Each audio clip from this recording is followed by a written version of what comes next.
Your girl is back. Yes, it is Friday, 8 o'clock. Y'all already know what time it is.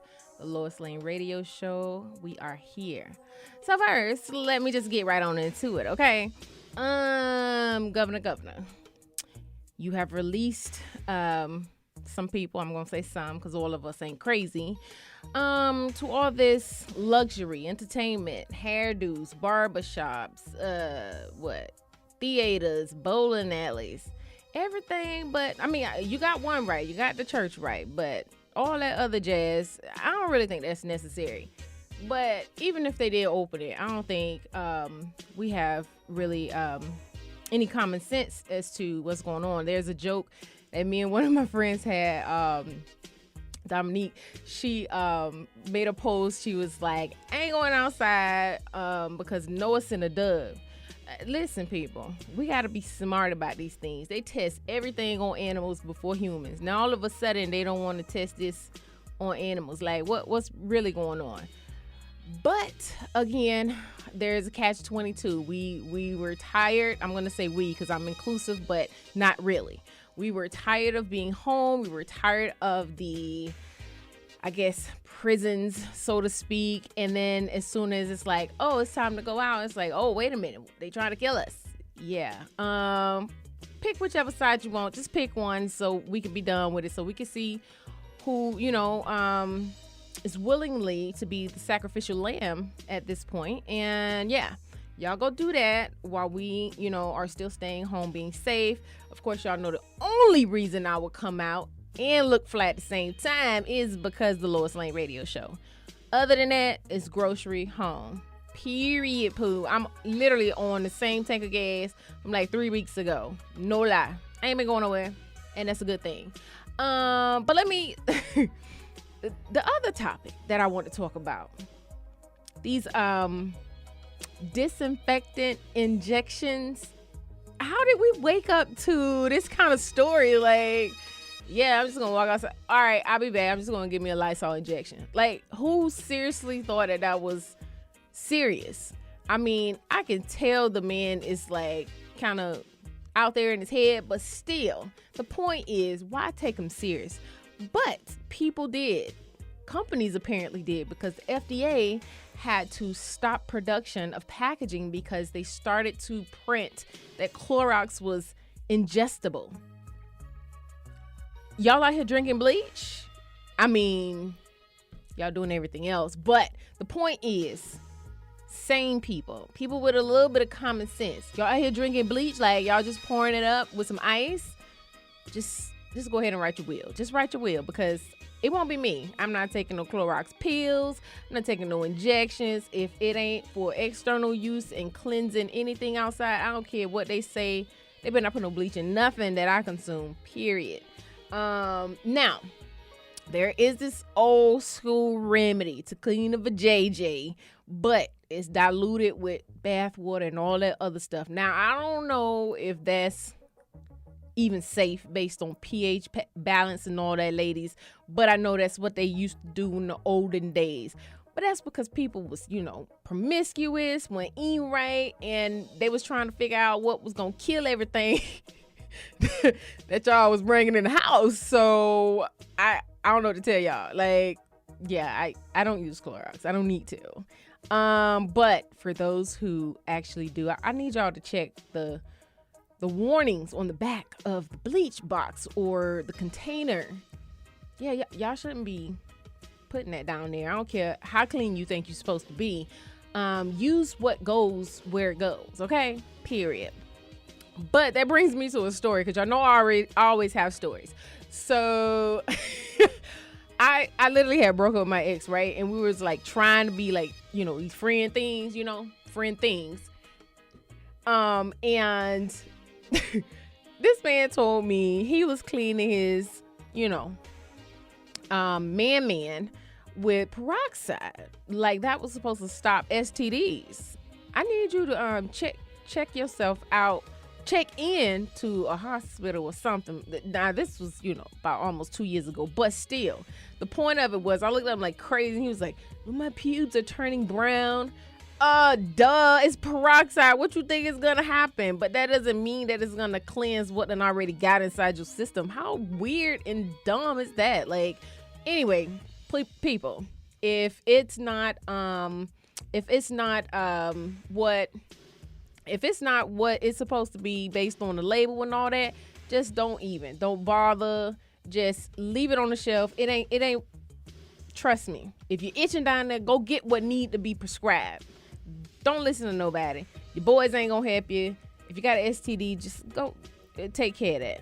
Speaking of, y'all, I got a DM today. A friend. I'm gonna say a friend because he's a friend, but he sent me a message talking about send some good for JJ his way and he'll pay $500. And he added he'll clean it too.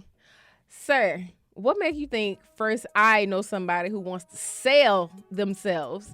Two, I didn't know y'all was out here cleaning and waxing and stuff. Y'all doing all of that now? Like, man, y'all say something. I have absolutely no idea whatsoever why that message came to me, but that was a good laugh today because yeah, I'm sorry. I won't leave the house like that. I'm not letting nobody and yeah. But again, I don't know anybody who has $500 for JJ. I'm just saying, don't send me those kind of messages.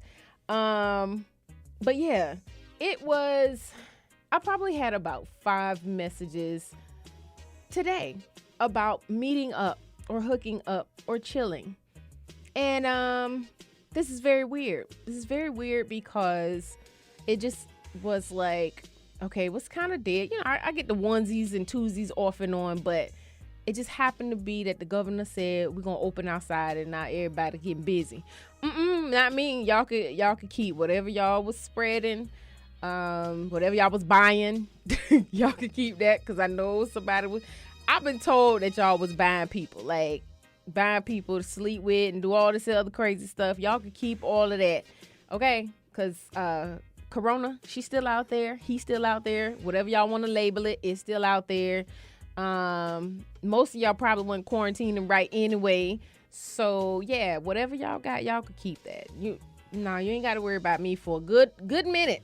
Good little long minute. Especially here. It's almost 7 million people here.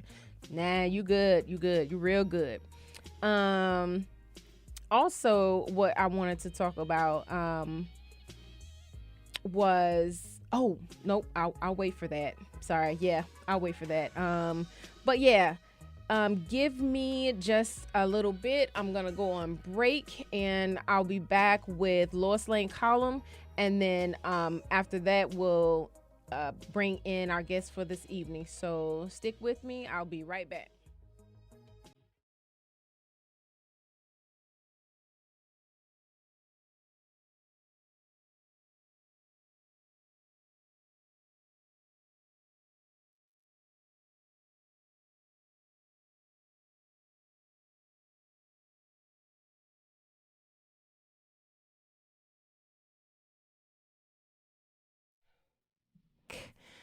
Yeah, it takes 2 to make the thing go right. Just not right now. So y'all stay away from me.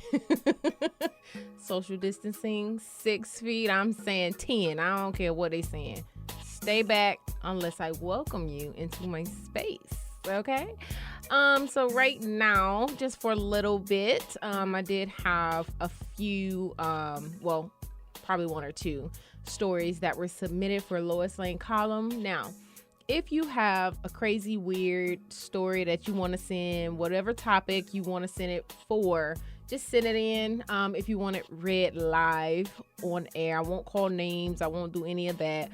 But I just want to discuss it. That's about pretty much all. Yeah.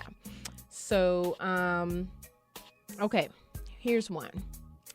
On my first day of work, I accidentally called my boss daddy.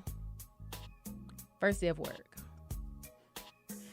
I'm not really sure where you were working for you to feel that comfortable on your first day.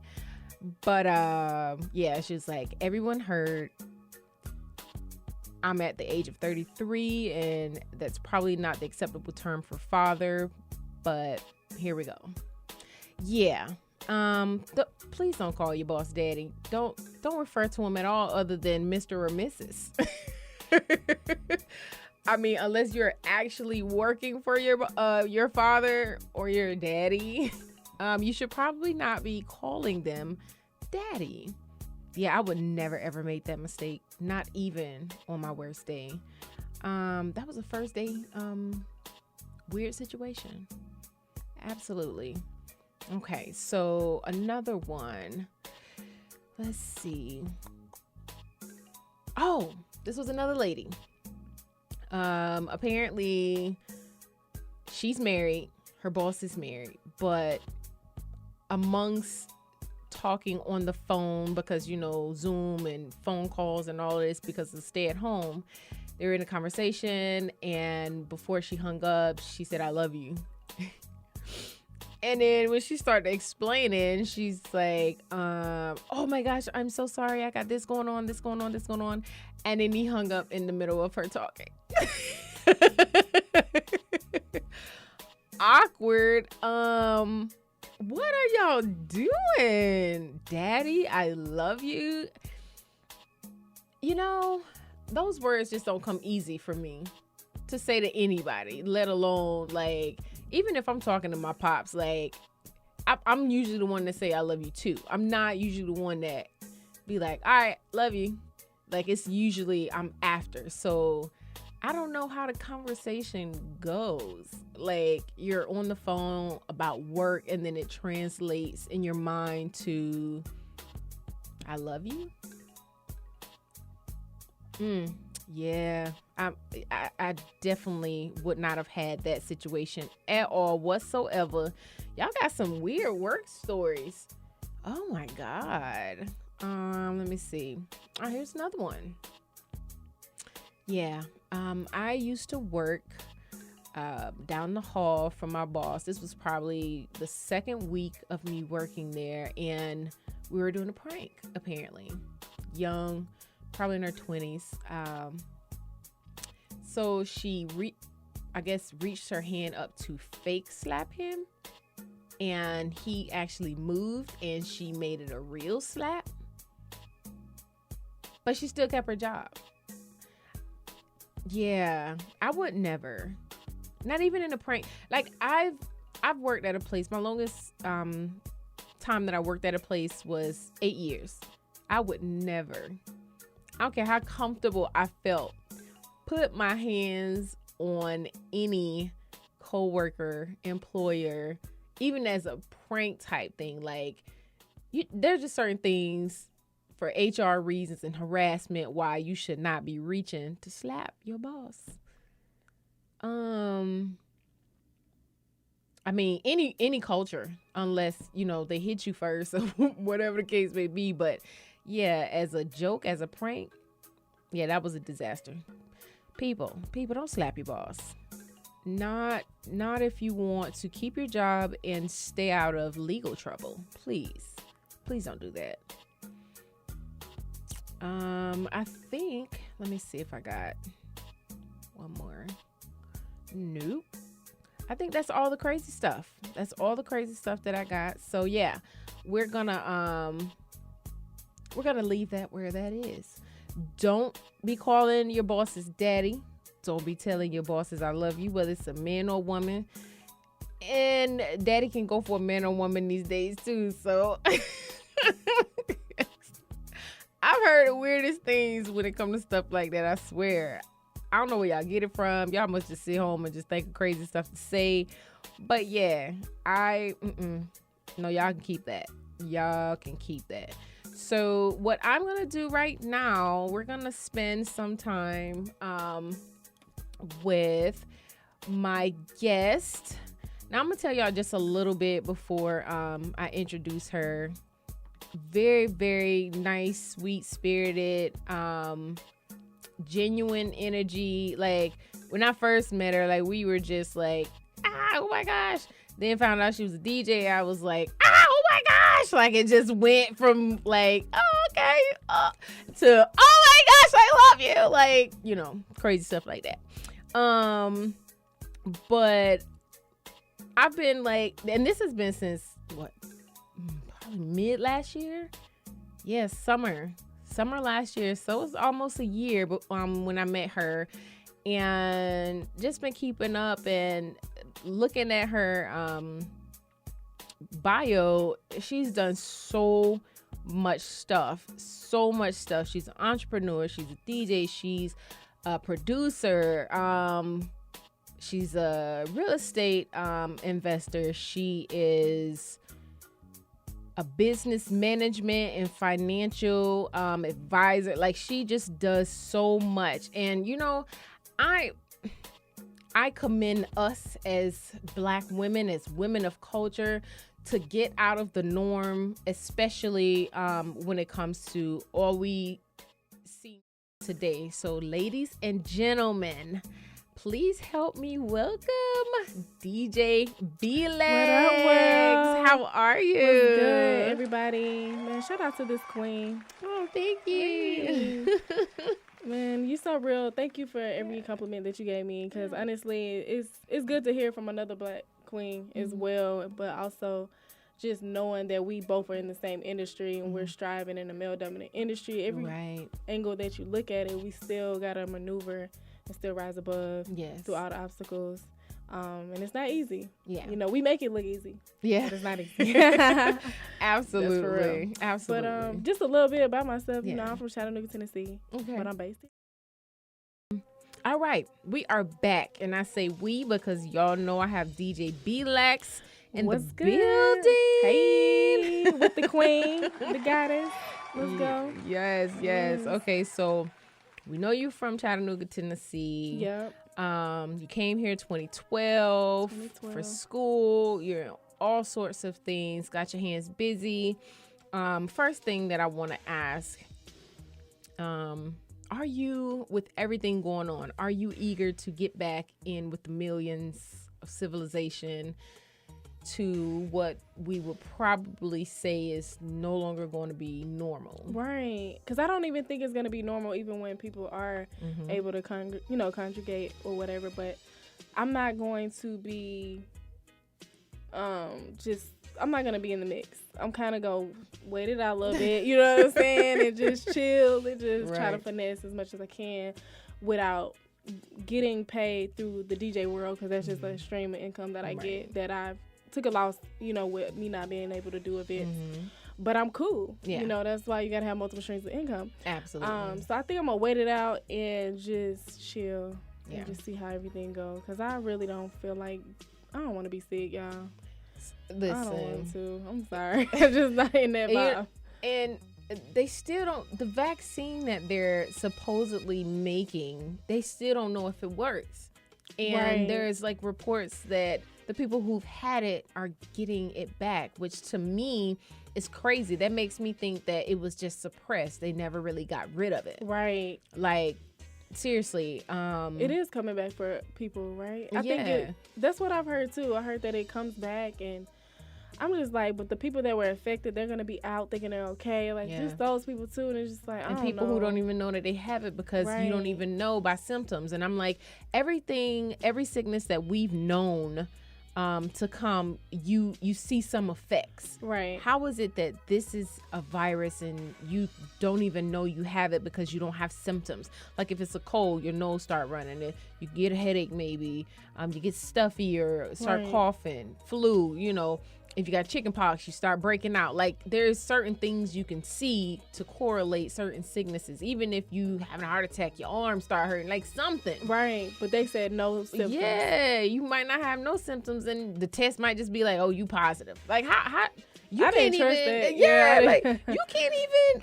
How is it that you could just submit a test and be oh, you got it, and you can't tell me how I got it because you can't see nothing, I can't see nothing or feel nothing.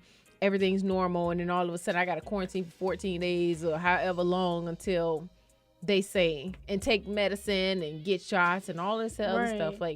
To me, it just sounds like another agenda or something, but it doesn't sound right. All of this really isn't right. I don't understand the method. I do think it's deeper than what we can see on the surface, because you got to think that we're not supposed to know everything. Right. So they're going to give you what they want you. Yeah. Just with anything in life, people not, if you work for a boss, they're going to they hear what's really going on at the top, but they're gonna just kind of like modify it a little bit and then tell you, so this is what we're gonna do, the new protocol. Right. But you don't know why things are changing. Exactly. So I think that's what's happening here. I feel like it's a warfare going on. It is. I think it's a huge reset.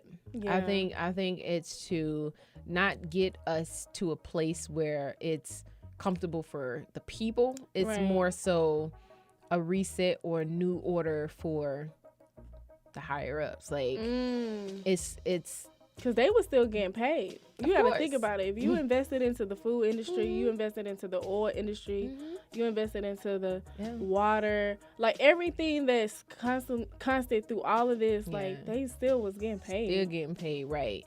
That's the thing. That's another thing in regards to the payments, the stimulus. They're trying to pass a bill to give $2,000 a month to families that are still not working or that was affected. It's like, where's all this money coming from? Like, I don't know. It's just a lot. But I know for me, I ain't ready to do a whole bunch of nothing. Right. With all these people rushing to the beach, I'm going to let that wave pass and I'm going to go when ain't nobody there.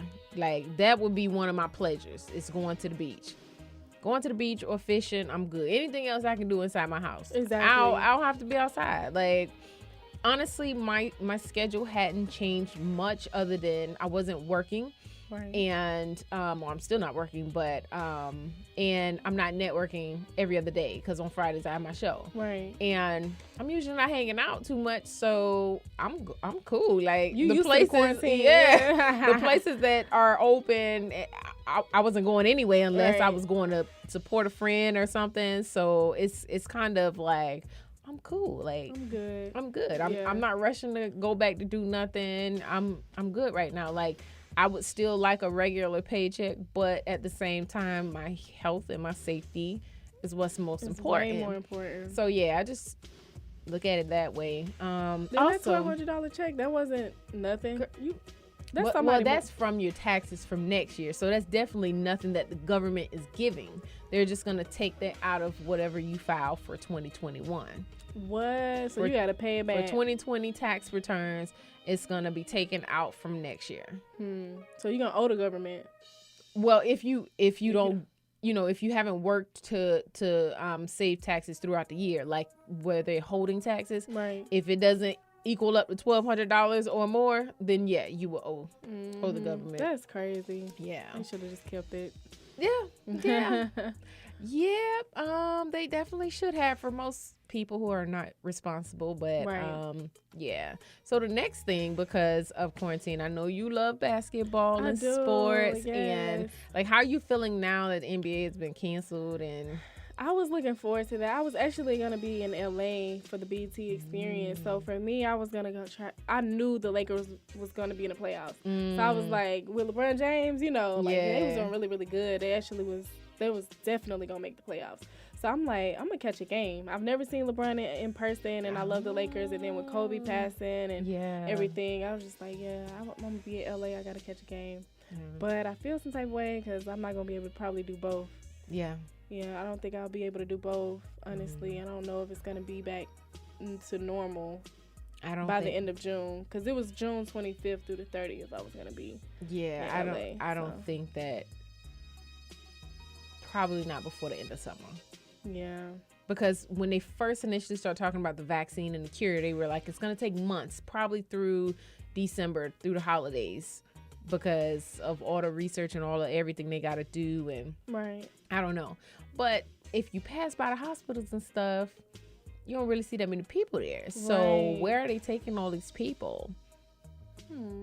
If everybody is, supposedly having the coronavirus and a lot of people, and the numbers cases like over 100,000 for the U.S. Yeah, but every place, it's a mixed message. It's, oh my gosh, don't do it. We see them all the time. They're all through the hallways and stuff. So it's got to be certain locations. It's probably not everywhere that's like really, really intense, but still a virus out there. So it's still something that we have to be careful about. But Yeah, I know that for a fact that the NBA is probably not going to be the same. Yeah, it should. I mean, in the NFL, they're gearing up. You know, they had the NFL draft yesterday. Yeah. And they're still acting like the NFL season is going to start in September or August or September, one of them months. And I'm just like, that's gonna why? Be dangerous. That's too much. It's like 60,000 people a game. Like, that's too much. And then that's not even the workers. That's not even, like, they can't even keep cleaning supplies on the shelves now. How are they going to be able to maintain that part?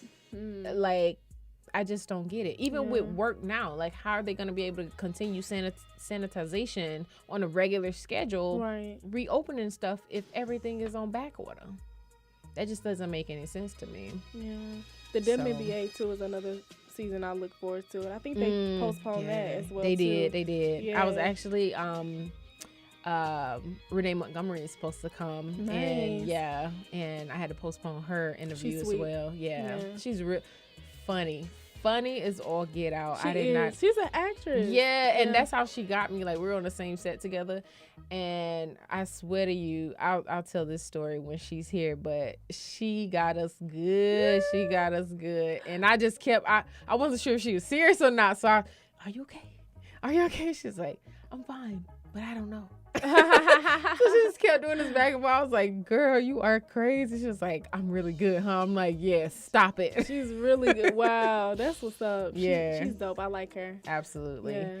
So, okay, we talked about you being in real estate, and you share financial literacy and business management. How do you provide that information, and how is it going with the with the pandemic affecting everything? Like, because you have rental properties, so how are you maintaining with that, as well as, I guess, future property investments that you have? I mean, because funding now is the best time to get funding right now. Okay. Because I think the banks were, if your credit score is good, of course, you need to have a good credit score, 630 and above.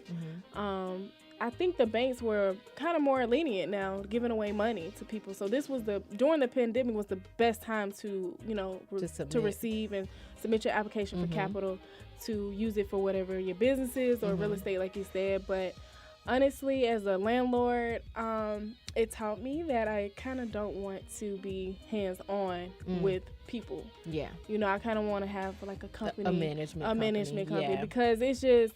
people are going to take advantage, even if it's, it's not, they make it worse than what it is. It's just, they've been probably late their whole year, but then they want you to feel some type of sympathy for a pandemic. Yeah. But you ain't even at one time when it wasn't a pandemic, you didn't want to be on time. Yeah.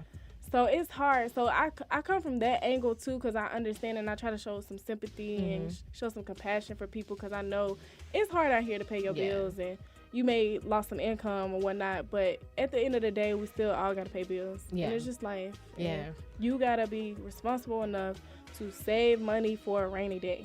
Yeah. I can't express that enough. A lot of people really don't save money for a rainy day. I'm going to tell you, my rainy days have come and passed, and I've definitely learned lessons, a lot of them. We go through it, for sure. I mean, I've been there, so I can understand why, because I know in the Black community we don't have people really teaching us how to manage money. Money management is so important. Not before we get a hold of it. Right. That's the thing about it. It's the after effect. Oh, why did you do this, or why didn't you do that, or it's always post instructive type method, to where our culture seems to take some sort of action. It's not before.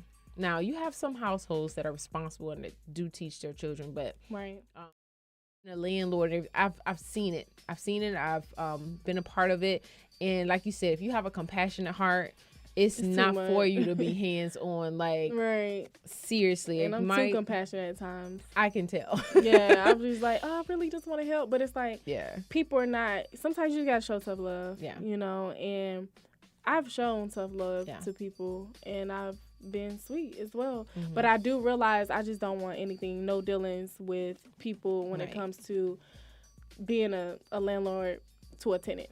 I just want to kind of like just get the money, clear my check, pay the people I need to pay, and that's it. I don't want to be hands on. That's I've always said that.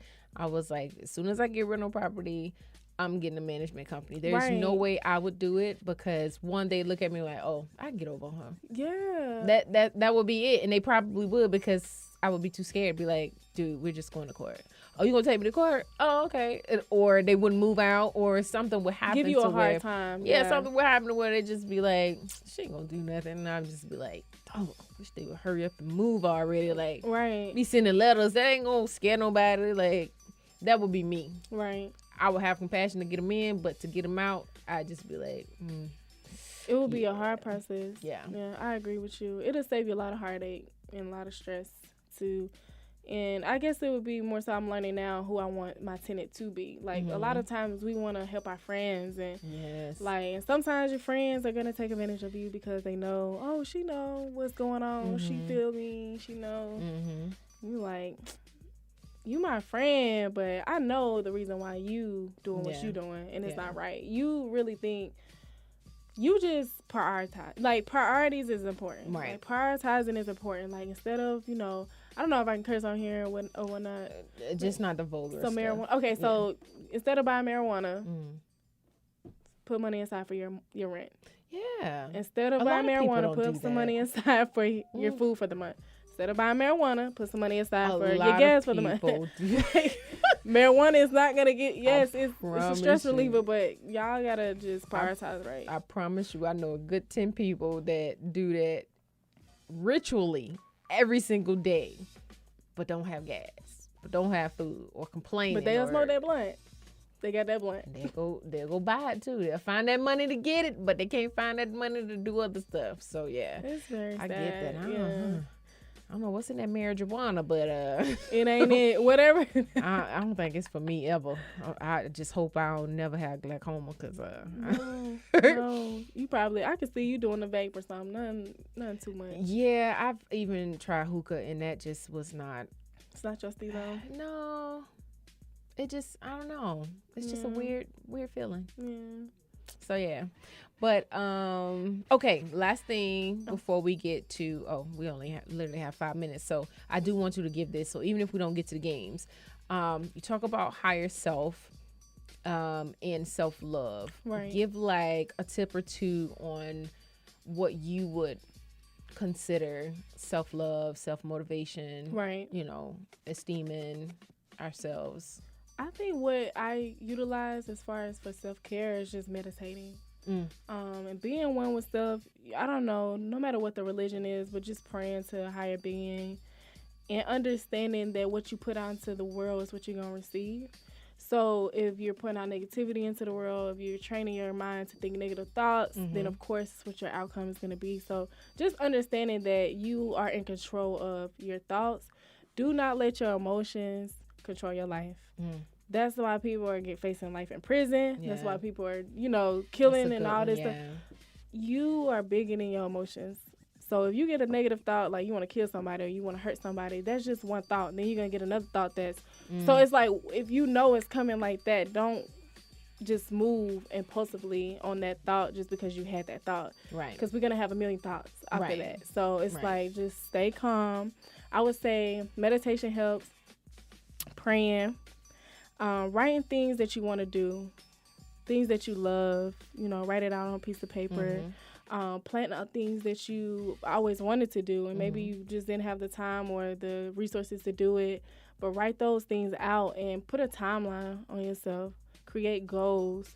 I'm more of a goal driven. Like, I put things in my calendar in my phone because we're so digital now. It's like a digital world. So everything, I get a reminder every day that says I'm a few sacrifices away. So every day it pops up and I see it and I'm like, I'm a few sacrifices away. That's a good reminder. So I understand that, okay, I got to put in more work. I got to put in more time. Because that's just literally is that simple for me. Just sacrifice. So because I know some people, if I was, say it was me, and I'm just like, don't feel like nothing working, and I'm emotional, but I try not to show it. And everything that I set out to do, it just seems like it always curves the opposite direction. One of my friends I was talking to, and we were discussing some things, and I'm just like, there has to be a way that I can get her to rework her thinking in regards to, like, it's just so much I don't know. I just can't think. It comes kind of heavy waves, stuff like that. Like how, I mean, I've talked to her in regards to focusing and writing down things and getting her mind off of certain things. But when it comes to being motivated to move forward, it's really, really hard. It is hard. Because everything, you know, has happened or is not happening. Yeah, because a lot of people, they always stuck in the past. Yeah. You're going to be in the past. You got to be willing to be present and create new opportunities. And that's only going to come when moving forward. So I think your friend, I think she's more so focused in the past. She's not willing to accept the things that have happened. So once she's able and willingly to accept that was some messed up stuff that happened, and it happened to me, and it happens to a million other people. Right. I got to move forward. It's like one of those things, because I've had friends like that too, where it's like they're so depressed. And I get it. I think they just got to be willing. They got to find something deep down inside that they can truly believe in, because it happened for me. You know what I'm saying? Like, what deep down inside can you believe in to say, hey, I'm tired of living in this past. I'm tired of thinking of the negativity. Right. It's draining. Right. If you're gonna do something, might as well do something. Like, either ways, with the good and the bad, you might as well do something positive. Like, it's always gonna be bad stuff happening. Right. But I would rather just do good. It's just easier, and it comes easy for me. Like, it just comes natural. Like, I'm just like, I know bad things are gonna happen. I'm not gonna say I want to be a bad person because this bad thing happened to me. I want to continue to do good and understand that bad things can't happen. Right. You know. And I agree totally. What helps me is for me to focus on something that I know that I really, really want. Like, if I lose sight of that, then I can see where the negative thoughts and things come. Depression kicks but in. as long as I'm focused, and that's what I always try to tell people, focus on something that you know you want to do and you like to do. Even if you don't see it long term, it'll get you out of the situation that you're in. So I agree with that. Yeah. She gotta dig deep inside and find something that makes her. It's a light inside of her. We all have it. We all have this gift. Right. Dig deep inside, then move forward. Accept the bad things and just, I'm done. Wash my hands. Move forward. Awesome. Well, thank you so much for stopping by. Thank you for having I'm gonna have you back, so don't worry. Please. I would love to come back. Absolutely. If you need me to bring some people next time, I got you too. Look, when everything's over. I know, right? When everything's over. So let the people know where they can follow you, and I'll close out. Yes, everybody can follow me at DJ Beelax, DJ Beelax. Yeah, on all platforms, Instagram, Twitter. And yeah, just follow me on those platforms to stay connected with me. And okay. I look forward to meeting everybody. All right. Thank you very much. Thank y'all for tuning in. I will be back next Friday, 8 p.m. So you guys have a great evening. Peace. Hey loves, it's your girl Elo with Lois Lane Radio, and I want you to tune in from 8 to 9 p.m. every single Friday evening for hot topics, laughs, and so much more. Follow me on Instagram at The Lois Lane Radio Show. Follow me on Facebook. Subscribe also to YouTube, iTunes, Spotify, and that's Lois Lane Radio. See you soon.